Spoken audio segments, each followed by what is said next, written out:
ஹுசைன் பாக்கவி சுல்லா அவர்கள் பேசுவதற்கு நான் அவர்களை அன்போடு அழைக்கின்றேன்.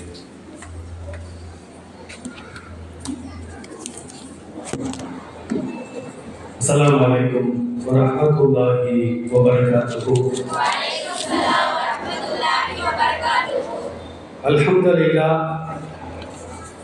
அல்ஹம்துலில்லாஹி நஹ்மதுஹு வ நஸ்தஈனுஹு வ நஸ்தக்ஃபிருஹு வ நு'மினு பிஹி வ நதவக்கலு அலைஹி வ நஊது பில்லாஹி மின் ஷுரூரி அன்ஃபுஸினா வ மின் ஸய்யிஆத்தி அஅமாலினா. من يهده الله فلا مضل له ومن يضلل فلا هادي له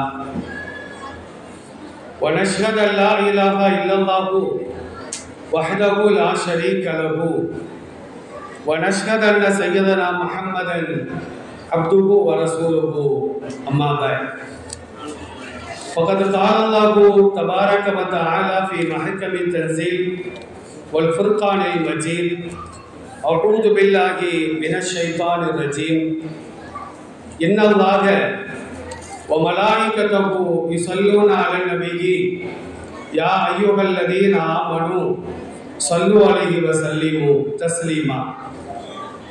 اللهم صل على محمد وعلى آل محمد كما صليت على إبراهيم وعلى آل إبراهيم إنك حميد مجيد. اللهم بارك على محمد وعلى آل محمد كما باركت على إبراهيم وعلى آل إبراهيم إنك حميد مجيد. கணியத்திற்குரிய எல்லாம் வல்ல அல்லாஹ்வின் நல்லடியார்களே, பாசத்திற்குரிய இஸ்லாமிய பெரியோர்களே, தாய்மார்களே, மிகுந்த மரியாதைக்குரிய இஸ்லாமிய மார்க்க அறிஞர் பெருமக்களே, இறையில்ல நிர்வாக பெருமக்களே, ஆலிமா பட்டம் பெறக்கூடிய அருமையான சகோதரிகளே, அவர்களை ஈன்றெடுத்த அருமையான பெற்றோர்களே, அல்லாஹ் ரப்பல் ஆலமீன் நம்மை எல்லாம் அவனுக்கு பிரியமான ஒரு இடத்தில் ஒன்று சேர்த்து வைத்ததை போன்று மறுமை நாள் ஆகிரத்தில் நபிகள் நாயகம் ஸல்லல்லாஹு அலைஹி வஸல்லம் அவர்களோடு ஜன்னத்துல் ஃபிர்தௌஸில் அமரக்கூடிய பாக்கியத்தை எனக்கும் உங்களுக்கும் நம் குடும்பத்தாருக்கும் வருங்கால நம்முடைய சந்ததிகளுக்கும் காலம் சென்ற நம்முடைய முன்னோர்களுக்கும் அல்லாஹ் ரப்பல் ஆலமீன் முழுமையாக தந்தருள் புரிவானாக. கணியத்திற்குரிய அருமையான பெரியோர்களே, தாய்மார்களே, காலத்தின் அருமை கருதி காலத்திற்கு ஏற்ற ஒரு சில கருத்துக்களை மாத்திரம் உங்களோடு பகிர்ந்து கொள்வதற்கு நான் கடமைப்பட்டிருக்கின்றேன். தமிழகத்தில் பெண்கள் மதரசாவினுடைய பட்டமளிப்பு விழாக்களுக்கு பல விழாக்களுக்கு நான் சென்றிருந்தாலும் கூட அவைகளில் காணாத அற்புதமான ஒரு காட்சி, அரங்கம் முழுவதும் பெண்களாக காட்சி தருகிறார்கள். பெரும்பாலான பெண்கள் மதரசா பட்டமளிப்பு விழாக்கள்ல தந்தைமார்கள் தான் அமர்ந்திருப்பார்கள். ஆனால் இங்கே பார்த்தா அப்படின்னா ஆண்களையே காணவில்லை, முழுவதுமாக தாய்மார்கள் தான் அமர்ந்திருக்கின்றார்கள். எனவே தாய்மார்களுக்கு தேவையான ஒரு சில சட்டங்களை மாத்திரம் நான் கொண்டு வந்த குறிப்பு வேறு. ஆனால் உங்களை எல்லாம் பார்க்கின்ற பொழுது தேவைப்படுகின்ற ஒரு சில சட்டங்களை மாத்திரம் உங்களோடு பகிர்ந்து கொள்வதற்கு நான் கடமைப்பட்டிருக்கின்றேன். நபிகள் நாயகம் ஸல்லல்லாஹு அலைஹி வஸல்லம் கூறியதாக அனஸ் இப்னு மாலிக் ரலியல்லாஹு அன்ஹு அறிவிக்கக்கூடிய செய்தி இப்னு மாஜா அப்படிங்கிற நூல்ல சஹீஹான செய்தியாக பதிவு செய்யப்படுகிறது. உங்களுக்கு எல்லாம் தெரிஞ்ச ஹதீஸ் தான். தலபுல் இல்மி ஃபரீலத்துன் அலா குல்லி முஸ்லிமின். சில ஆலிம்கள் என்ன செய்றாங்க அப்படின்னா அலா குல்லி முஸ்லிமின் ஓ முஸ்லிமாவை சேர்த்து சொல்றாங்க. அங்க முஸ்லிமாங்கிற வார்த்தையை ரசூலுல்லாஹ் சொன்னதாக எந்த ஹதீஸ் கிரந்தங்களிலும் கிடையாது. ஒரு லஈஃபான ஹதீஸ் கூட கிடையாது. நபி ஸல்லல்லாஹு அலைஹி வஸல்லம் அறிவிக்கக்கூடிய செய்தி தலபுல் இல்மி ஃபரீலத்துன் அலா குல்லி முஸ்லிமின். ஒவ்வொரு முஸ்லிமான ஆண்கள் மீதும் பெண்கள் மீதும் கல்வியை தேடி சென்று கற்றுக்கொள்வது. தலபு அப்படின்னா உங்களுக்கு எல்லாம் தெரியும், தலபுனா தேடுதல். தலபுல் இல்மி கல்வியை தேடி சென்று கற்றுக்கொள்வது கடமை என்பதாக பெருமானார் ஸல்லல்லாஹு அலைஹி வஸல்லம் சொன்னார்கள். கல்வி என்று சொன்னால் உலக கல்வி இருக்கிறது, மார்க்க கல்வி இருக்கிறது. 1400 ஆண்டு காலமாக மார்க்க கல்வியில எந்த மாற்றங்களும் கிடையாது. நம்முடைய முன்னோர்கள் ஆதம் அலைஹிஸ்ஸலாம் அவர்கள், நூஹ் அலைஹிஸ்ஸலாம் அவர்கள், இவர்கள் எல்லாம் எந்த கல்வியை கற்றார்களோ அதே கல்வியைத்தான் நாமும் கற்றுக்கொண்டிருக்கின்றோம். மார்க்கத்தை பொறுத்த மட்டிலும் இந்த மார்க்கத்திலே புதிதாக ஒன்றை திணிக்க முடியுமா என்றால் நிச்சயமாக முடியாது. ஆனால் உலக கல்வியை பாருங்கள். மருத்துவத்தை நாம் எடுத்துக்கொண்டால் ஒரு காலகட்டத்தில் எம்பிபிஎஸ் படித்தவர் தான் பல்லையும் புடுங்குவாரு, கண்ணையும் பார்ப்பாரு, ஆபரேஷனும் பண்ணுவாரு. இன்றைக்கு பாருங்கள், வலது பக்கத்திற்கு ஒரு ஆளு, இடது பக்கத்துக்கு ஒரு ஆளு பல்ல புடுங்கிறதுக்கு. பல் டாக்டர்கிட்ட போனா, ஐயே நான் இடது பக்கத்திற்கு நான் படிச்சிருக்கிறேன், உங்களுக்கு வலது பக்கம்ல சூத்தையா இருக்குது, அவற்றை போய் நீங்க புடுங்குங்க அப்படிங்கிற இந்த மாதிரியான உலக கல்வியை நாம் எடுத்துக்கொண்டால் ஏகப்பட்ட கல்விகள் இன்றைக்கு புதிதாக உருவாகி இருக்கின்றது. நபி ஸல்லல்லாஹு அலைஹி வஸல்லம் என்ன சொன்னாங்க? தலபுல் இல்மி கல்வியை தேடுதல் என்று சொன்னால் உலக கல்வியை தேடுவது கடமையா, மார்க்க கல்வியை தேடுவது கடமையா? இதற்கு முஹத்திஸீன்கள் தெளிவான ஒரு விளக்கத்தை தருவார்கள். தலபுல் இல்மில் ஹால், அந்த நேரத்திற்கு உனக்கு எந்த கல்வி தேவைப்படுகிறதோ அதை நீ கற்பது உன் மீது கடமை. ஒரு ஆண் குழந்தை, ஒரு பெண் குழந்தை பருவ வயதை அடைந்து விட்டார்கள். பருவ வயதை அடைந்து விட்டால் அவர்கள் முக்கல்லஃப், அரபியில சொல்லுவாங்க, அவர்கள் கடமைகளை செய்வதற்கு கடமைப்பட்டவர்கள். பருவ வயதை அடைந்த பின்னால் தொழுக வேண்டும், ரமலான்ல நோன்பு வைக்க வேண்டும், பொருளாதார வசதி இருந்தால் ஹஜ்ஜி செய்ய வேண்டும், அதே நேரத்தில் ஜக்காத்தை கொடுக்க வேண்டும். இது எல்லாம் எப்ப வரும் அப்படின்னா பருவ வயதை அடைந்து விட்டார். இப்ப பருவ வயதை அடைந்து விட்டால் அவர்களுக்கு ஒளி செய்வது எப்படி, கடமையான குளிப்பை குளிப்பது எப்படி, தொழுவது எப்படி, தொழுகையில என்னென்ன ஓத வேண்டும் அதை ஓதுவது எப்படி, இது கடமை என்பதாக பெருமானார் ஸல்லல்லாஹு அலைஹி வஸல்லம் சொல்வார்கள். ஒருவருக்கு ஹஜ்ஜி செய்ய போறார், ஹஜ்ஜில போய் ஹஜ்ஜினா என்னன்னு படிக்க கூடாது.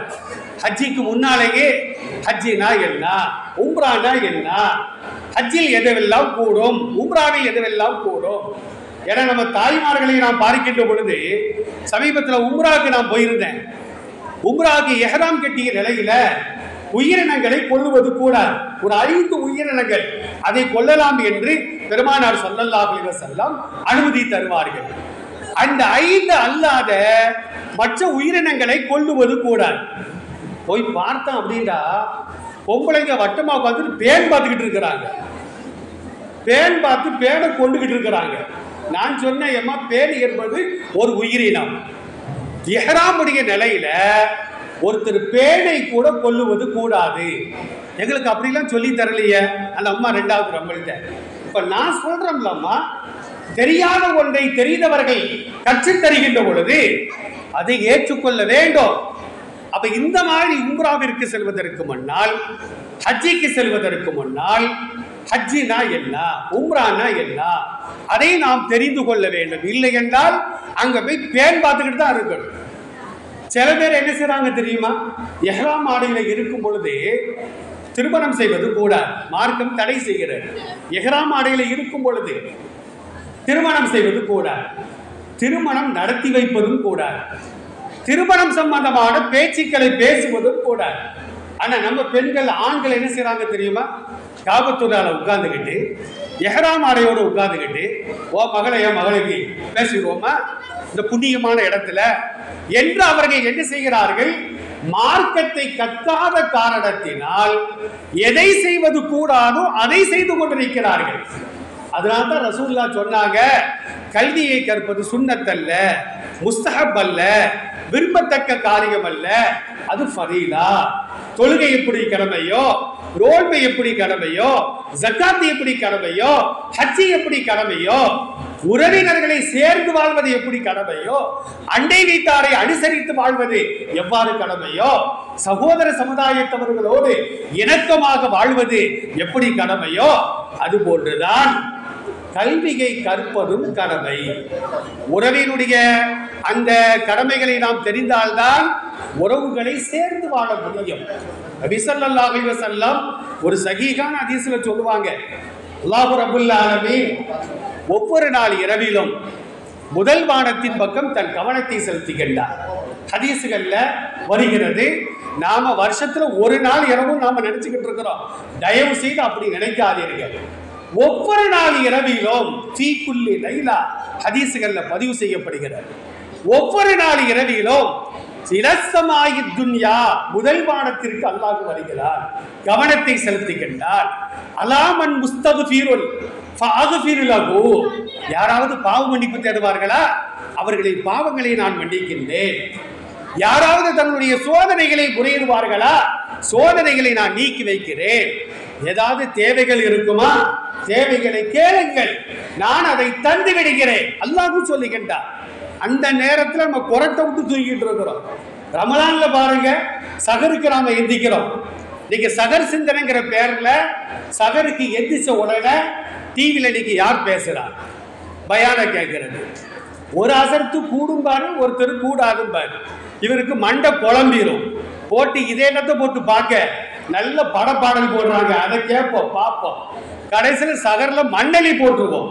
நபி ஸல்லல்லாஹு அலைஹி வஸல்லம் அவர்களுக்கு அல்லாஹ் ரப்பல் ஆலமீன் அல் குர்ஆனிலே சொல்லி காட்டுகின்றார், வபில் அஸ்ஹாரிஹும் யஸ்தக்ஃபிரூன், சகர் நேரத்தில் விழித்து நல்லடியார்கள் பாவ மன்னிப்பு தேடுவார்கள். நிசப்தமான அந்த நேரம், அமைதியான அந்த நேரம், இன்றைக்கு அமைதியற்ற ஒரு நேரமாக வேண்டாலும் பாருங்க. செங்கோட்டையும் அதுக்கு விதிவிலக்கு அல்ல, எங்க ஊர் பேட்டையும் அதுக்கு விதிக்கலாம் அல்ல. எல்லா வீடுகளிலும் சகர் நேரங்கள்ல முன்னால பயான் கேட்டுச்சு. ஒரு காலகட்டத்தில் நாங்கள் எல்லாம் சிறுவர்களாக இருக்கின்ற பொழுது எங்க நன்னா நண்டி ராதா ராதிலா குர்ஆனை திறந்து வைத்து ஓதுவார்கள், தங்கள் பேர குழந்தைகளை ஓத வைப்பார்கள். ஆனா இன்னைக்கு பாருங்க, ஒரு காலத்துல பயான் கேட்டுச்சு, இன்னைக்கு எல்லா வீட்லையும் நாடகம், எல்லா வீட்லையும் பாடல், எல்லா ஊரையும் சேர்த்தா நான் சொல்லிக்கிறேன். அருமையான தாய்மார்களே, எனவேதான் நபி ஸல்லல்லாஹு அலைஹி வஸல்லம் சொன்னார்கள், தேவைப்படுகின்ற நேரத்தில் தேவைப்படுகின்ற கல்வியை கற்றுக்கொள்வது ஒவ்வொரு முஸ்லிமான ஆண்களுக்கும் பெண்களுக்கும் கட்டாய கடமை. இந்த ஹதீஸிற்கு அதுதான் விளக்கமாக சொல்லப்படுகிறது. அருமையான தாய்மார்களே, இன்றைய காலகட்டத்தில் நமக்கு தேவையான கல்வி என்ன தெரியுமா? இன்ஷா அல்லாஹ் இன்னும் ஒரு 15-16 நாட்கள்ல சங்கையான ரமலான் வர இருக்கின்றது. ரமலான் சம்பந்தமாக ஒரு சில செய்திகளை நாம் பரிமாறிக்கொள்வதற்கு கடமைப்பட்டிருக்கின்றோம். அல்லாஹ் ரப்பல் ஆலமீன் அல் குர்ஆன்ல 2வது அத்தியாயம் 185வது வசனத்திலே ரமலான் மாதத்தை பற்றி தெளிவாக சொல்லுகின்றார். இஸ்லாத்துல மாதங்கள் எண்ணிக்கை எத்தனை? 12 மாதங்கள். ஒரு காலகட்டத்தில் 13 மாதம் என்றும் 14 மாதம் என்றும் 15 மாதம் என்றும் சண்டையிட்டுக் கொண்டிருந்தார்கள். ஆனால் அல் குர்ஆன்ல அல்லாஹ் ரப்பல் ஆலமீன் 9வது அத்தியாயம் 36வது வசனம் திறந்து பார்க்க வேண்டும். அல் குர்ஆன் கைகளை தூக்கி கொண்டிருக்கிறது. வீட்டில் யாராவது மௌத்தா பண்ணாலும் குர்ஆனே நம்ம கட்டி எழுப்புறோம். அப்ப அந்த குர்ஆன்ல 9வது அத்தியாயத்தில் அல்லாஹ் சொல்லுகின்றான், இன்ன இத்தத்த ஷுஹூரி இந்தல்லாஹி இஸ்னாஷர ஷஹரன் ஃபீ கிதாபில்லாஹி யௌம ஹலகஸ் ஸமாவாதி வல் அர்தி மின்ஹா அர்பஅத்துன் ஹுரும். தெளிவான வசனங்கள். இந்த ஆயத்து இறங்கின பின்னால்தான் உலகளாவிய அளவிற்கு மாதங்களின் எண்ணிக்கை 12 என்ற முடிவுக்கே உலகம் வந்தது. இந்த ஆயத்து மட்டும் வரலன்னு வச்சுக்கிடுவான். செங்கோட்டையில ஒரு வருஷத்துக்கு 15 மாசம், எங்க ஊர் பேட்டையில 13 மாசம், வேற வேற ஊர்களில் 12 மாசம், இப்படியாக வைத்திருப்பார்கள். அல்லாஹ் என்ன சொல்லுகின்றான்? அல்லாஹுடைய வேதத்தில், அல்லாஹுடைய புத்தகத்தில் மாதங்களின் எண்ணிக்கை 12 மாதங்கள் பேர் நமக்கெல்லாம் தெரியும். நான் கேட்க மாட்டேன். முஹர்ரம்ல ஆரம்பிச்சு துல்ஹஜ்ஜில முடியும். இப்ப நாம இருக்கிறது ஷாபான் மாதம், 8வது மாதம். அப்ப 12 மாதங்கள் அப்படின்னு அல்லாஹ் சொல்லிட்டு மின்ஹா அர்பஅத்துன் ஹுரும், அதுல 4 மாதங்கள் சங்கையான மாதங்கள். 4 மாதங்கள் சங்கையான மாதங்கள் எது? ஹதீஸ்ல போய் தான் நம்ம தேடி பார்க்கணும். குர்ஆன் மட்டும் போதாது, ஹதீஸும் மனித வாழ்க்கைக்கு தேவை என்பதற்காக அந்த சங்கையான 4 மாதங்களின் பெயர்களை அல்லாஹ் குர்ஆன்ல பதிவு செய்து வைக்கல. 12 மாதங்களின் பெயர்களை கூட அல்லாஹ் குர்ஆன்ல சொல்லல. ரமலான்கிற மாதத்தின் பெயரை மட்டும்தான் குர்ஆனிலே அல்லாஹ் பதிவு செய்து வைத்திருக்கின்றார். சங்கையான மாதங்கள் 4 எது? ஒன்று தனித்து வரும் சென்ற மாதம் ரஜபு மாதம், அப்புறமா துல்காதா, துல்ஹஜ்ஜி, முஹர்ரம். இந்த 4 மாதங்கள் தான் சங்கையான மாதங்கள் என்று அல்லாஹ் சொல்லுகின்றார். இப்ப அல்லாஹ் முஹர்ரம் மாதத்துல நோன்பை கடமையாக்கல, சஃபர் மாதத்துல கடமையாக்கல, நபி ஸல்லல்லாஹு அலைஹி வஸல்லம் பிறந்த அல்லது இறந்த ரபீஉல் அவ்வல் மாதத்தில் கடமையாக்கல. 9வது மாதமாக இருக்கக்கூடிய ரமலான் மாதத்துல தான் நோன்பை கடமையாக்கி இருக்கிறார். ஏன் என்று யாருக்காவது காரணம் தெரியுமா? திருக்குர்ஆன் அழகாக பதில் சொல்லுகிறது. ஷஹ்ரு ரமலான் அல்லதி, ரமலான் மாதம் எப்படிப்பட்ட மாதம் தெரியுமா? உன்சில ஃபீஹில் குர்ஆன், அந்த மாதத்தில் தான் குர்ஆன் இறங்கியது. அப்ப குர்ஆன் இறங்கிய காரணத்தினால்தான் ரமலான் மாதத்துல நோன்பை அல்லாஹ் கடமையாக்குகிறார். இந்த குர்ஆன் எப்படிப்பட்ட குர்ஆன்? ஹுதல் லின்னாஸ், முஸ்லிம்களுக்கு மாத்திரமல்ல, இந்து சமுதாயத்தவர்கள், கிறிஸ்தவ சமுதாயத்தவர்கள், யூத சமுதாயத்தை சார்ந்தவர்கள், புத்த பிட்சிகள், எல்லா சமுதாய மக்களுக்கும், கடவுளே இல்லை என்று சொல்லுகின்ற நாத்திகர்களுக்கும் இந்த குர்ஆன் தான் நேர்வழி காட்டும். குர்ஆன் வந்து நேர்வழி காட்டக்கூடிய சூரத்தில் ஃபாத்திஹால நம்ம என்ன ஓதுறோம்? அல்ஹம்துலில்லாஹி ரப்பில் ஆலமீன், அல்லாஹ்வை புகழுகின்றோம். அர் ரஹ்மானிர் ரஹீம், அல்லாஹ்வை புகழுகின்றோம். மாலிகி யௌமித்தீன், அல்லாஹ்வை புகழுகின்றோம். இந்த 3 புகழ் நேரத்திலே அல்லாஹ் சொல்வானா, என் அடியான் என்னை புகழுகிறான். அடுத்து 4வது ஆயத்து என்னது? இய்யாக நஅ்புது வ இய்யாக நஸ்தஈன், உன்னையே நாங்கள் வணங்குகிறோம், இது நம்மை சார்ந்தது. வ இய்யாக நஸ்தஈன், இது படைத்த ரப்பை சார்ந்தது. ஏன்னா அவன் தான் உதவி செய்ய வேண்டும். உலகத்தில் யாரும் யாருக்கும் எந்த உதவியும் செய்ய முடியாது. மனிதன் அடிப்படையிலே நான் உங்களுக்கு சில உதவிகளை செய்யலாம், நீங்கள் எனக்கு சில உதவிகளை செய்யலாம். ஆனால் சில உதவிகள், குழந்தை இல்லாத தம்பதிகளுக்கு குழந்தை பாக்கியத்தை யாராவது கொடுக்க முடியுமா? சுகம் இல்லாதவர்களுக்கு நல்ல ஆபியத்தை கொடுக்க முடியுமா? மருத்துவர் மாத்திரையை தான் தருவாரு, சுகத்தை தரமாட்டார். அப்ப எல்லாவற்றையும் அல்லாஹ் தான் தர வேண்டும். அந்த ஆயத்துல நம்ம என்ன ஓதுறோம்? இஹ்தினஸ் ஸிராத்தல் முஸ்தகீம், யா அல்லாஹ் எங்களை எல்லாம் நேரான பாதையின் பக்கம் சேர்த்து வைப்பாயாக. அல்லாஹ்ட்ட ஹிதாயத்தை சேர்க்கும் பொழுது காட்டுவாயாகன்னு கேட்கக்கூடாது. நபிமார்களுக்கும் எனக்கும் உங்களுக்கும் தான் நேர்வழி காட்டக்கூடிய பொறுப்பு. படைத்த ரப்பு அவன் நேர்வழியின் பக்கம் சேர்த்து வைப்பான். காட்டுதல் வேறு, சேர்த்து வைத்தல் வேறு. இப்ப ஏங்க ஒருத்தர் கேட்கிறாரு, செங்கோட்டை மேலூருக்கு எப்படி போகணுண்டு, நான் ரூட்டு போட்டு கொடுக்குறேன், காட்டி கொடுக்குறேன். அவர் மேலூருக்கும் போகலாம், அல்லது மேலூர்ல இருந்து எங்க புறப்பட்டாரோ அதே இடத்துக்கு திரும்ப வந்தவரும் செய்யலாம். நீங்க மேலூருக்கு தானே போகணும், வாங்க நான் உங்களை போய் விட்டுறேன் அப்படின்னு கையை பிடிச்சு கொண்டு வந்து விட்டா அவருக்கு வழி தவறவே செய்யாது. அப்ப அல்லாஹ்வை பொறுத்த மட்டிலும் அவன் நேர்வழி காட்டுவான். ஒரு ஆலிம் சாட்ட ஒரு அம்மா கேட்டாங்களாம். என்ன கேட்டாங்க அப்படின்னா, நான் தலைமுடி மாறும் பொழுது நடுவில் வாங்கு வரவே மாட்டேங்குது, அதுக்கு என்ன ஆயத்து ஓதலாம்? தயவு செய்து குறிச்சு வச்சிடாதீங்க. அவர்கிட்ட அந்த அம்மா கேட்டிருக்குது, என்ன ஆயத்து ஓதுனா நடுவில் வாங்கு வரும் அப்படின்னு கேட்ட உடனே அவரு, நான் இதெல்லாம் மசாலா ஓதலையே, என்னத்தை கிழிச்சிய மசாலா போய் இதெல்லாம் ஓதாமையா வந்திருக்கேன்னு அந்த அம்மா கேட்டது. ஏமா இதெல்லாம் மசாலா இங்கே ஓதி கொடுக்காங்களா? பெண்கள் மசாலே ஓதி கொடுக்கறது இல்லை. தமிழகத்தின் தாய்க்கொல்லி பாக்கியத்தையே ஓதி கொடுக்க போறாவா, ஃபைஜுல் அன்வார்லேயே ஓதி கொடுக்க போறாங்க. அப்போ அந்த ஆலிம் சாக்கு தெரியல, சொல்லாமல் கீழே இறங்கக்கூடாதுன்னு சொல்லிச்சு அந்த அம்மா. உடனே இவருக்கு டக்குண்டு, ஏமா 11 தடவை இஹ்தினஸ் ஸிராத்தல் முஸ்தகீம் ஓதிங்க, நேரான பாதையை காட்டித்தான் கேளு, அல்லாஹ் அவனுக்கு நேரான பாதையை காட்டி தருவான் அப்படின்றாரா. அந்த மாதிரி குர்ஆனை நம்ம எதற்கு பயன்படுத்துறோமோ அதற்கு பயன்படுத்துறது இல்லை. இறந்தவங்களுக்கு ஓதுறதுக்கு புதுநீர் திறப்பு விழாவா குர்ஆனை ஓது, கடை திறப்பு விழாவா குர்ஆனை ஓது. நேர்வழி பெறுவதற்கு குர்ஆனை நாங்கள் ஓத மாட்டோம் அப்படின்னு நினைத்து கொண்டு சமுதாயம் குர்ஆனை எதற்காக ஹுதல் லின்னாஸ் அல்லாஹ் சொல்றான். தாலிக்கல் கிதாபு லா ரைப ஃபீஹி ஹுதல் லில் முத்தகீன், சூரத்துல் பக்ராவுடைய ஆரம்பம் பேசு. அப்ப அல்லாஹ் என்ன செய்யறான் அப்படின்னா, இந்த குர்ஆனிற்கு ஒரு தன்மையை சொல்லும் பொழுது ஹுதல் லின்னாஸ் வ பையினாத்தி மினல் ஹுதா வல் ஃபுர்கான், நேர்வழியை தெளிவாக சொல்லும், எது சத்தியம் எது அசத்தியம் அதை பிரித்து அறிவிக்கும் அப்படின்னு அல்லாஹ் இந்த வசனத்தின் மூலமாக நமக்கு தெளிவாக சொல்லி காட்டுகிறார். அருமையான தாய்மார்களே, அமைதியாக சொல்லுங்க. இந்த ஆயத்தில் அல்லாஹ் தொடர்ந்து பேசும் பொழுது ஃபமன் ஷஹித மின்குமு ஷஹர ஃபல் யஸும்ஹு, ரமலான் மாதத்தை யாரெல்லாம் அடைந்து கொள்கிறார்களோ அவர்களெல்லாம் நோன்பு வைக்கட்டும் அப்படின்னு அல்லாஹ் தெளிவாக சொல்லுகின்றார். இப்போ ரமலான் மாதம் வந்துருச்சுன்னா அந்த மாதத்தை அடைந்த எல்லோருமே நோன்பு வைக்க வேண்டுமா அப்படின்னா, அப்போ குழந்தைகள் நோன்பு வைக்கணுமா? வயதான பெண்கள் ஆண்கள் நோன்பு வைக்கணுமா? மாதவிடாய் வரக்கூடிய பெண்கள் நோன்பு வைக்கணுமா? குழந்தை பெற்றெடுத்த தாய்மார்கள் நோன்பு வைக்கணுமா? பால் ஊட்டக்கூடிய தாய்மார்கள் 2 வருஷம் பால் ஊட்டணும். அல்லாஹ் திருக்குர்ஆன்ல சொல்வான், வல் வாலிதாத்து யுர்திஇன அவுலாதகுன்ன ஹவுலைனி காமிலைனி லிமன் அராதா யுதிம்மர் ரலாஅ, யார் பால் ஊட்டுவதை பரிபூரணமாக ஆக்க விரும்புகிறார்களோ அவர்கள் தங்கள் குழந்தைகளுக்கு 2 வருஷம் பால் ஊட்டட்டும். அப்போ முதல் குழந்தைக்கும் 2வது குழந்தைக்கும் 2 வருஷம் இடைவெளி இருக்கட்டும். நீங்க மருத்துவமனையில் எழுதி போட்டிருக்கிறாங்களே, அதை அல்லாஹ் 1400 ஆண்டு காலமாக அல் குர்ஆனிலே சொல்லி காட்டுகின்றார். அப்போ பால் ஊட்டக்கூடிய தாய்மார்கள் நோன்பு வைக்கணுமா? இப்பெல்லாம் ஒரு கேள்வி வருது.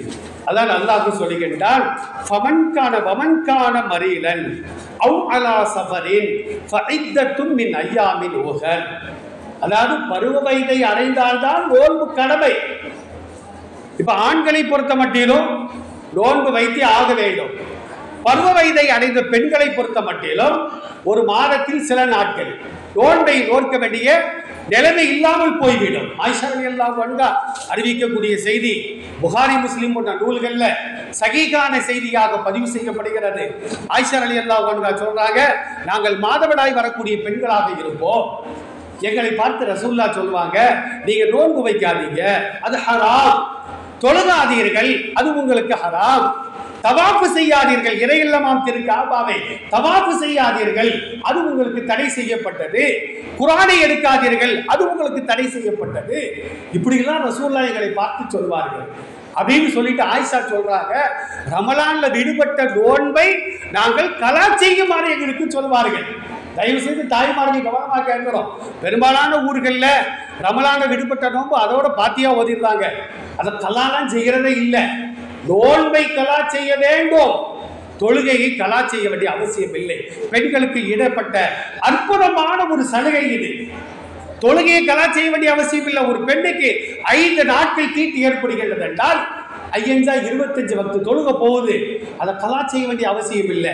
ஆனா 5 நோன்பை ஃபஇத்தத்தும் மின் அய்யாமின் உஹர், ரமலான் அல்லாத மற்ற காலங்கள்ல அவர்கள் கலா செய்ய வேண்டும் அல்லாஹ் சொல்லுகின்றார். இப்ப ஷாபான் மாதத்தில் நம்ம இருக்கிறவன் ஆயிஷா ரலியல்லாஹு அன்ஹா என்ன செய்வாங்க தெரியுமா? போன ரமலான்ல, அதாவது 9வது மாதம் கலாவான நோன்பை இந்த 8வது மாதம் தான் கலா செய்வாங்களாம். இந்த ஷாபான் மாதத்தில் தாய்மார்கள் கவனமாக கேட்க வேண்டும். அப்ப சஹாபாக்கள் கேட்கிறாங்க, புகாரி முஸ்லிம் போன்ற நூல்கள்ல சஹீஹாக பதிவு செய்யப்படுகிறது. அப்ப சஹாபாக்கள் கேட்கிறாங்க, உம்மஹாத்துல் மூமின் அவர்களே, நீங்க 10வது மாசமே கலா செஞ்சிருக்கலாமே, 11வது மாசம், 12வது மாசம், 1வது மாசம் நீங்க கலா செஞ்சிருக்கலாமே, அதையெல்லாம் விட்டுட்டு 8வது மாசம் தான் நீங்க கலா செய்யணுமா அப்படின்னு கேட்கும் பொழுது ஆயிஷா ரலியல்லாஹு அன்ஹா என்ன சொல்வாங்க தெரியுமா? நாங்க மற்ற நாட்கள்ல, மற்ற மாதங்கள்ல பெருமானாருக்கு தாவா பணிக்காக நாங்கள் ஒத்தாசையாக இருப்போம். ரசூலுல்லாஹ் தாவாவுக்காண்டி செல்வார்கள். பகல்ல செல்வாங்க, இரவுல செல்வாங்க. அல்லாஹ் ரப்பல் ஆலமீன் கூட சூரத்து முஸம்மில்ல ஒரு வசனத்திலே சொல்வார், இன்னலக ஃபின்னகாரி சபஹன் தபீலா. இந்த ஆயத்தெல்லாம் திறந்து பார்க்க வேண்டும் ஆலிமாக்கள். இன்னலக ஃபின்னகாரி சபஹன் தபீலா. சபஹனா தெரியுதா? நீச்சல் அடித்தல். நீச்சலை கற்றுக்கொள்வது சுன்னத்தான ஒரு காரியம். இன்னைக்கு பெரும்பாலான குழந்தைகளுக்கு நீச்சலே தெரிய மாட்டேங்குது. நீச்சலை கற்றுக் கொடுப்பதற்காண்டி பள்ளிக்கூடத்துக்கு அனுப்பினாலும் இவன் பாட்டுக்கிட்டு அந்த நீச்சல் குளத்தில் ஏற்றிட்டு வாத்தியார் மாதிரி பீடி குடிக்க போயிருந்தாங்க. எங்கள் ஊரில் கூட ஒரு பையன் நீச்சல் படிக்கிறதுக்காண்டி போன பையன், 8ஆம் வகுப்பு படிக்கக்கூடிய பையன், ஒரு 10 பேரை கீழே இறங்கிட்டு நீச்சல் குளத்தை இறங்கிட்டு வாத்தியார்லாம் வெளியே டீ குடிக்க போயிட்டாங்க. 9 பேர் தான் நிற்கிறான், ஒருத்தனை காணோம். தேடி பார்த்தா உள்ளே இறந்து கிடக்கிறான், குளத்துக்குள்ளாலே இறந்து கிடக்கிறான். அப்ப நீச்சல் படிக்க வேண்டும், பெற்றோர்கள் கற்றுக் கொடுக்க வேண்டும். அல்லாஹ் சொல்லுகின்றான், இன்னலக ஃபின்னகாரி சபஹன் தபீலா. நபியே, உமக்கு பகல் நேரத்தில் நீளமான நீச்சல் இருக்கிறது. அப்ப ரசூலுல்லாஹ் நீச்சல் குளத்தில் போய் குளிச்சாங்களா? ஒவ்வொரு நாளும் குளிச்சாங்களா? அப்படின்னா அல்லாஹ் இந்த உலகத்தை நீச்சல் குளத்திற்கு ஒப்பாக்கி கூறுகிறார். நீச்சல் குளத்துல யாரு நீச்சல் அடிப்பா, யாரு மிதந்துருவா? நீச்சல் தெரிஞ்சவங்க நீச்சல் அடிப்பாங்க, தெரியாதவங்க அப்படியே மூழ்கி மிதந்துருவாங்க. ரசூலுல்லாஹ் பார்த்து அல்லாஹ் சொல்றான், இந்த துன்யாவுடைய வாழ்க்கையில சில பேர் வாழ தெரியாம வட்டிக்கு கொடுத்து வட்டியை வாங்கி தண்ணியை அடிச்சு வாழ தெரியாம வாழ்ந்துகிட்டு இருக்கிறான். அவனை போய் நீங்க எல்லாம் கரையேற்றுங்கள், தாவாவின் மூலமாக கரையேற்றுங்கள். இது சமுதாயத்தில் பார்க்கின்ற பொழுது இஸ்லாமிய இளைஞர்கள் மாத்திரம் அல்ல, சகோதர சமுதாயத்தை சார்ந்த இளைஞர்கள், இந்த சமுதாயத்தை சார்ந்த இளம் பெண்கள் கூட இன்னைக்கு மதுவை கையில் எடுத்து திரியக்கூடிய ஒரு அவலமான சூழலை பார்த்து வருகின்றனர். சமீபத்தில் ஒரு மாவட்ட காட்சிட்ட ஒரு வழக்கு வருகிறது. அந்த வழக்கு என்ன தெரியுமா? ஒருத்தர் வந்து சொல்றாரு, ஹஸ்ரத், என் மனைவியை நான் தலாக் போட போறேன். ஏங்க? அவ தண்ணி அடிக்கா. மனைவி தண்ணி அடிக்கா. உடனே இவர் விசாரணை முடிச்சோடனே அந்த மனைவியை கூப்பிட்டு விட்டாங்க. மனைவி வந்தாங்க, ஏம்மா நீ தண்ணி அடிக்கிறியாங்க? ஆமா, நான் உண்மைதான், தண்ணி அடிக்கிறது உண்மைதான். ஏமா தண்ணி அடிக்க? இந்த சண்டான பல்லே தேய்க்க மாட்டாங்க, அந்த வாடையை என்னால் தாங்க முடியல, அதனால தான் தண்ணி அடிக்கன்னு அந்த அம்மா சொல்லுது. அப்போ தண்ணி அடிப்பது, பல் தேய்க்காமல் இருப்பதெல்லாம் மார்க்கத்தில் அனுமதிக்கப்பட்ட காரியங்கள் அல்ல. தயவு செய்து ஒவ்வொரு பல் தேய்ப்பதை மார்க்கமாக, மார்க்கத்தில் ஒரு அங்கமாக ஆக்கிய மார்க்கம் இஸ்லாம் மட்டும்தான். பல் தேய்ப்பது கூட சுத்தத்தான காரியம். ரசூலுல்லாஹ் என்ன சொன்னாங்க? வெளியூர்களுக்கு சென்று வீட்டுக்கு செல்கிறீர்களா, போனவொன்னு பல் தேய்க்க. பல் தேய்ச்சிட்டு கணவன் மனைவிட்ட பேசணும், மனைவி கணவன்கிட்ட பேசணும். இல்லாட்ட போனவாட தான் தலாக்கே நடந்துடும். அங்கே தண்ணியோட நிற்குது, சில இடங்களில் தலாக்கே நடந்துக்கிட்டு இருக்குது. அப்போ நபி ஸல்லல்லாஹு அலைஹி வஸல்லம் அவர்கள் பகல் நேரங்களில் தாவா செய்து மக்களை எல்லாம் கரை சேர்த்தார்கள். ஆயிஷா ரலியல்லாஹு அன்ஹா சொல்றாங்க, ரசூலுல்லாஹ் தாவாவிற்காக செல்லும் பொழுது சில நேரங்களில் நாங்களும் செல்ல வேண்டிய சூழல் ஏற்படும். சஃபர்ல வந்து நோன்பு வைக்க வேண்டிய அவசியம் கிடையாது. லைஸ மினல் பிர்ரி அஸ்ஸியாமு ஃபில் சஃபர். இலக்கணத்தில் கூட இந்த ஹதீஸை உதாரணமாக கொண்டு வருவாங்க. அலிஃப்லாம வந்து மீமா உச்சரிக்கலாம் அப்படின்ட்டு இந்த இலக்கணத்திலே இந்த உதாரணத்தை கொண்டு வருவார்கள். சஹாபாக்கள் கேட்குறாங்க, யார சொல்லலாம், பயணத்தில் நோன்பு வைக்கலாமா அப்படின்னு கேட்குறாங்க. அப்போதான் நபி ஸல்லல்லாஹு அலைஹி வஸல்லம் சொன்னாங்க, லைஸ மினல் பிர்ரி அஸ்ஸியாமு ஃபில் சஃபர். பயணத்தில் நோன்பு வைப்பது அது நன்மையான காரியம் அல்ல. பயணம்னா அப்படின்ட்டா செங்கோட்டையிலேருந்து மேலூருக்கு போகிறதுக்கும் மேலூர்லேருந்து செங்கோட்டைக்கு வர்றதுக்கும் நோன்பை விட்டுறக்கூடாது. அதுக்கு ஒரு அளவுகோல் இருக்குது. 48 மைல் 78 கிலோமீட்டர் ஒருத்தர் பயணம் செய்கிறார் அப்படின்னா நோன்பை விடுவதற்கு அவருக்கு அனுமதி இருக்கிறது. நபி ஸல்லல்லாஹு அலைஹி வஸல்லம் சொன்னார்கள். இந்த ஆயத்தில் பாருங்க, ஒமன் கான மின்கும் மரீலன், உங்களில் யார் நோயாளியாக ஆகிவிட்டாரோ. நோயாளி அப்படின்னா நோயாளி ரெண்டு வகை. ஒன்று நிரந்தர நோயாளி, இன்னொரு நோயாளி இடையில வந்த நோய். நிரந்தர நோயாளி யாரு? சுகர் பேஷண்ட் இருப்பாங்க, அவங்களால பசி தாகத்தை தாங்கவே முடியாது. அப்பப்போ நோன்பு வச்சுட்டு தண்ணியை குடிக்க முடியுமா? முடியாது. அதில் அவங்க நோன்பு வைக்க வேண்டிய அவசியம் இல்லை. பிபி உள்ளவங்க, அவங்களால பசியை தாங்க முடியாது, நோன்பை விட்டு கொள்ளலாம். தள்ளாத வயது உடையவர்கள், அவர்களும் நோன்பை விட்டு விடலாம். இந்த 3 பேருக்கும் மார்க்கம் என்ன சொல்றது தெரியுமா? உன்னால கலா செய்ய முடியலையா, நீ ஒரு நோம்புக்கு பகரமாக ஃபிதியத்து தஆமு மிஸ்கீன், ஒரு ஏழைக்கு நீ சாப்பாட்டை கொடுக்க வேண்டும். ஒரு நோம்பை விடுறாரா, ஒரு ஏழைக்கு ஒரு சாப்பாட்டை கொடுத்துடணும். அது அவருடைய பாவத்தை அல்லாஹ்க்கு மன்னிப்பார். சரி, ஏழையா இருக்கிறாரு, அவரால் சாப்பாடு கொடுக்க முடியாது அப்படின்னா அல்லாஹ் அவருடைய பாவங்களை மன்னிப்பான் என்பதையும் இந்த மார்க்கம் தெளிவாக சொல்லும். இப்ப பெண்களை பொறுத்த மட்டிலும் அல்லது ஆண்களை பொறுத்த மட்டிலும் ரமலானுடைய காலங்களில் வயிற்றுப்போக்கு ஏற்படுகிறது, வாந்தி மயக்கம் ஏற்படுகிறது, அல்லது மாதவிடாய் வந்து விட்டது, பால் குழந்தைக்கு தாய்ப்பால் கொடுக்க வேண்டிய சூழல் ஏற்படுகிறது, பிரசவத்திற்கு பின்னால் பிரசவ தீட்டு என்று சொல்லப்படுகின்ற நிஃபாசுடைய காலமாக இருக்கிறது. இந்த காலகட்டங்களில் நோன்பு வைப்பது ஹராம். அப்ப இவங்க என்ன செய்யணும்? ஃபஇத்தத்தும் மின் ஐயாமின் உகர், ரமலான் அல்லாத மற்ற காலங்கள்ல அவர்கள் விடுபட்ட நோன்பை கலா செய்ய வேண்டும். ஒரு பெண் நோன்பு வச்சிருக்கிறாங்க, நோன்பு திறக்கிறதுக்கு இஃப்தாருடைய நேரத்திற்கு 5 நிமிஷம் தான் இருக்குது. இப்ப தீட்டு ஏற்படுது அப்படின்னா 5 நிமிஷம் தாக்கு பிடிக்க கூடாது, உடனே நோன்பு திறக்கணும். இல்லாட்டா நோன்பை கேவலப்படுத்துவதற்கு சமம் மார்க்கம் சொல்லுகிறது. இன்னைக்கு உள்ள நவீன பெண்கள் என்ன செய்யறாங்க தெரியுமா? ரொம்ப மார்க்கத்தில் ரொம்ப அவர்களுக்கு பற்று, நாங்க 30 நோன்பு வைக்கணும் அப்படின்னு நினைத்து கொண்டு அந்த மாதவிடாய் வராமல் இருப்பதற்கு மாத்திரைகளை போடுறாங்க. தயவு செய்து அந்த தவறை மாத்திரம் யாரும் செய்யாதீர்கள். ஒரு கழிவு உடலை விட்டு வெளியாகவில்லை என்றால் வெளியாக்குவதற்குத்தான் மருந்து மாத்திரைகளை சாப்பிட வேண்டுமே தவிர, வரக்கூடிய இயற்கையிலேயே வரக்கூடிய பஸ்ல பேருந்துல போறோம், ஒன்றுக்கு ரெண்டுக்கு வந்துடக்கூடாது, மாத்திரை போட்டு அடக்க முடியுமா? கடைசியில் நோயில போய் நாம விட மாட்டோமா? நபி ஸல்லல்லாஹு அலைஹி வஸல்லம் சொல்வார்கள், கடமையான தொழுகை நேரம் தவறினாலும் பரவாயில்லை, மழை ஜலத்தை அடக்கி கொண்டு நீ தொழுகாதே. ஏன் அப்படின்னா, இவர் தொழுகையாவா இருக்கும்? கொஞ்சம் யோசிச்சு பாருங்க, கற்பனை பண்ணி பாருங்க. 2 ரகத்திலே அசிங்கப்படுத்த மாட்டாரு. அதனால தொழுகை கலாபானாலும் பரவாயில்லை, நீ முதல்ல அதை நிறைவேற்றி விட்டுத்தான் நீ தொழுகைக்காக வர வேண்டும் என்று பெருமானார் ஸல்லல்லாஹு அலைஹி வஸல்லம் சொல்வார்கள். அது மாதிரி வீட்டில் சாப்பாடு ரெடியா இருக்கு, இஷாவுக்கு பாங்கு சொல்லியாச்சு, அம்மா சொல்றாங்க தொழுவிட்டு வாடாண்டு. இவனுக்கு ஃபுல்லா பிரியாணியை தான் ஞாபகம். போனால் லெக் பீஸை தங்கச்சி எடுத்துக்கிறவாள், அண்ணன் எடுத்துக்கிறவாங்க. இவன் தொழுகையில சூரத்தில் பாத்தியாவா ஓதுவான், லெக் பீஸு அண்ணன் தங்கச்சி இப்படியே தான் ஓடிக்கிட்டு இருக்கும். அதனால வயிறு உடைக்க சாப்பிடு, தொழுகை கலாவானாலும் பரவாயில்ல, ஜமாத்து முடிஞ்சாலும் பரவாயில்ல, நீ தனியாக சென்று நீ தொழுது கொள் அப்படின்னு நபி ஸல்லல்லாஹு அலைஹி வஸல்லம் அவர்கள் நமக்கு தெளிவாக சொல்லி காட்டுவார்கள். ஆக அருமையான தாய்மார்களே, அப்ப யாருக்கு நோன்பை விடுவதற்கு அனுமதி அப்படின்னா, நிரந்தர நோயாளிகள், அவங்க கலாவும் செய்ய முடியாது அப்படின்னா, ஒரு நோன்புக்கு பகரமாக ஒரு ஏழைக்கு சாப்பாட்டை கொடுக்க வேண்டும். ஒரு ஏழைக்கு 3 நேரம் நம்ம சாப்பிட்றோமா, 3 நேரத்துக்கு 150 ரூபா அப்படின்னா ஒரு 4500 ரூபா நம்ம கொடுத்துட்டோம் அப்படின்னா நம்ம நோன்பை விட்ட பரிகாரமாக அது ஆகிவிடும். கலா செய்ய முடியும் அப்படின்னு இருந்தா ரமலானுக்கு பின்னால அதை கலா செய்ய வேண்டும். சில பேர் காய்ச்சலோட நான் நோன்பு வைப்பேன் அப்படிலாம் நோன்பு வைக்கிறாங்க. கடைசியில் பார்த்தா 103 108 போய் நிற்கிது. கடைசியில் 108 தான் வரணும் ஜனாசாவை தூக்கிட்டு போறதுக்கு. அல்ல, அந்த மாதிரி விளையாட்டுலாம் வேண்டாம்.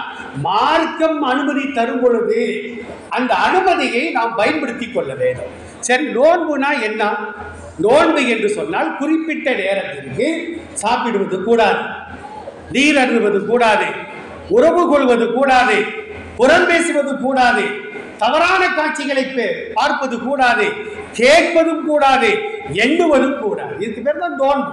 நம்ம சாப்பிடாம குடிக்காம உறவு கொள்ளாம இருந்தா போதும், வாங்கக்கா புறம் பேசுவோம், கோல் போட்டுவோம் அப்படின்னு இருந்தா அந்த நோன்பு அல்லாஹ்விடத்தில் நோன்பாக கணிக்கப்பட மாட்டாது என்பதையும் பெருமானார் ஸல்லல்லாஹு அலைஹி வஸல்லம் சொல்லி காட்டுவார்கள்.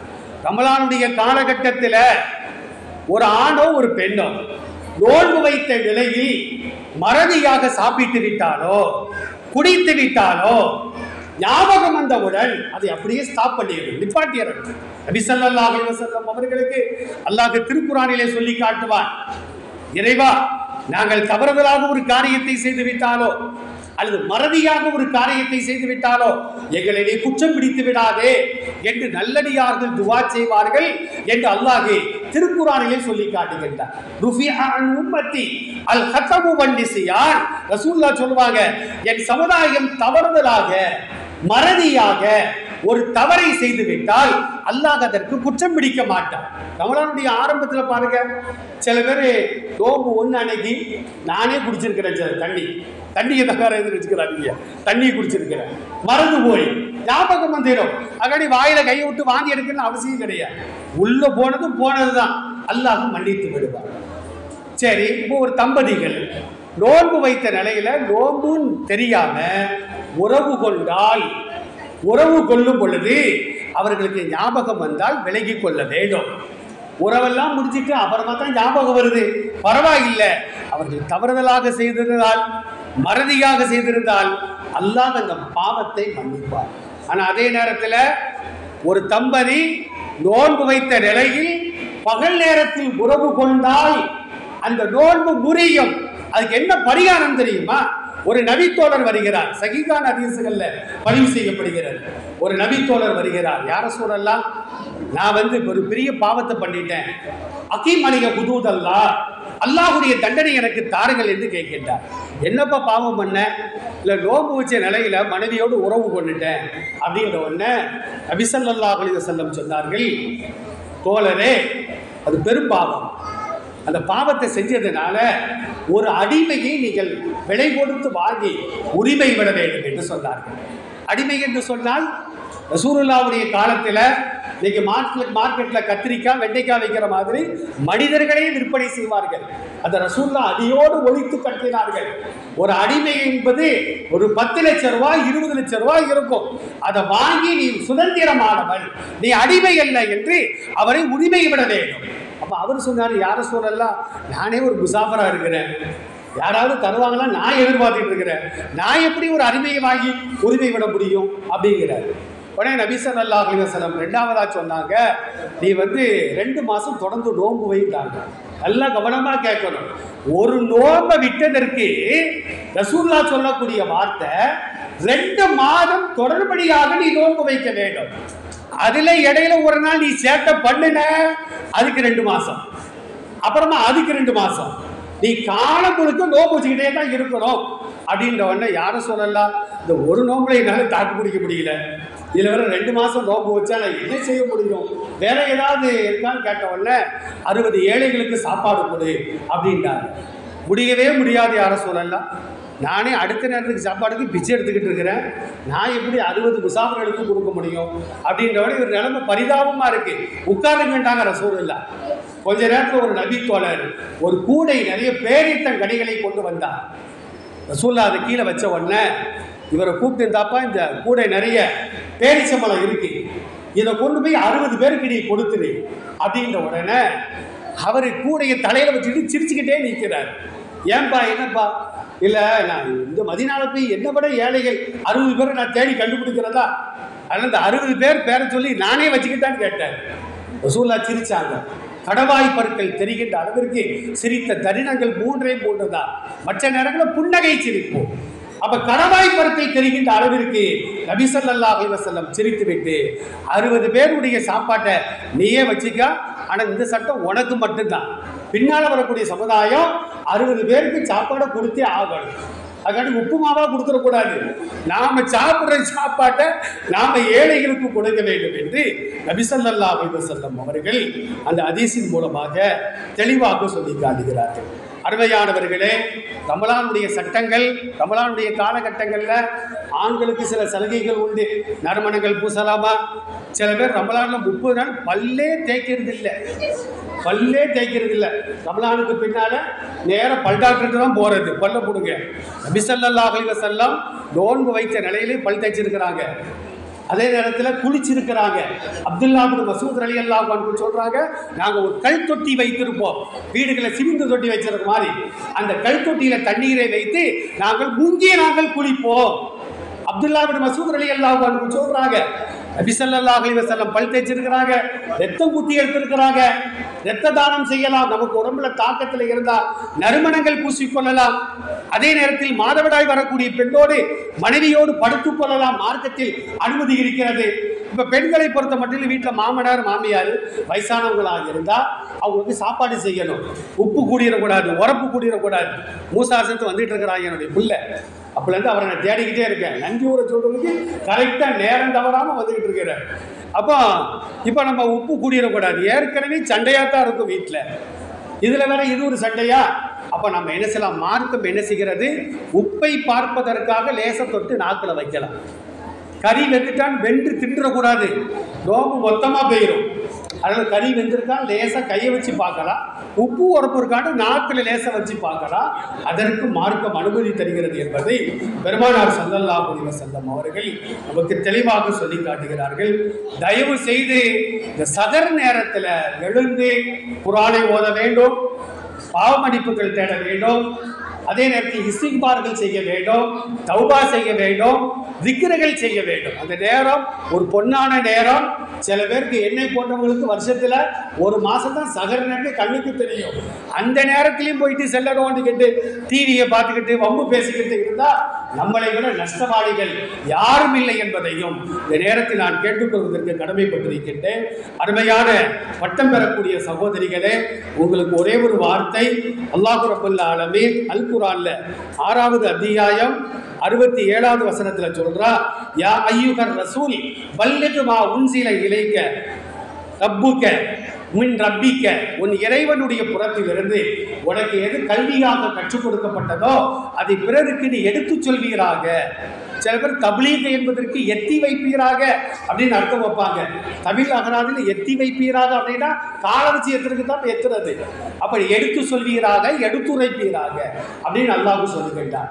தப்லீக் செய்யும் பொழுதுதான் நமக்கு படித்த காலத்தில் அமைதியாக மனசாக்குள்ள உட்கார்ந்துக்குதான். நாங்கள்லாம் 25 வருஷமா இமாமத்து பணியில் இருந்து ஒரு பள்ளியில் ஒரு இமாம் வட்டிக்கு எதிராக பேசுறாரு. சமீபத்தில் ஒரு 10 வருஷத்துக்கு முன்னால மூசாசனுக்கு அன்சாரேசனுக்குலாம் தெரியும். அப்போ அவர் என்ன செய்கிறார் அப்படின்னா வட்டி வாங்குவது கூட பயங்கரமாக பேசிட்டு மதியம் சாப்பிட்டு பள்ளிவாசலை படுத்துட்டார். அந்த பள்ளிவாசல் நிர்வாகி மகன் கழுத்துல கத்தியை கொண்டு வந்து கழுத்தை அறுத்துட்டான். சும்மா அறுத்தாலும் பரவாயில்லை, ஆடு மாடு அறுக்கும்போது தக்பீர் சொல்லுவோம்ல, அந்த மாதிரி தக்பீர் சொல்லப்போ அவரும் பிழைத்து கொண்டார்.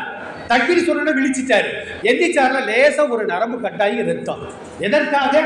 நீ எப்படிடா வட்டியை தாக்கி பேசலாம், அதாண்டி வட்டியை ஆதரிச்சா பேச முடியும்.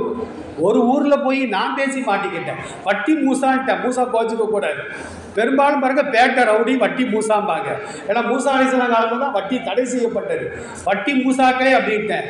அந்த சபையில் ஒரு ஆள் மூசா, அவர் வட்டி வாங்குறவன். எப்படியா நீ ஏன் பேர சொல்லலாம்?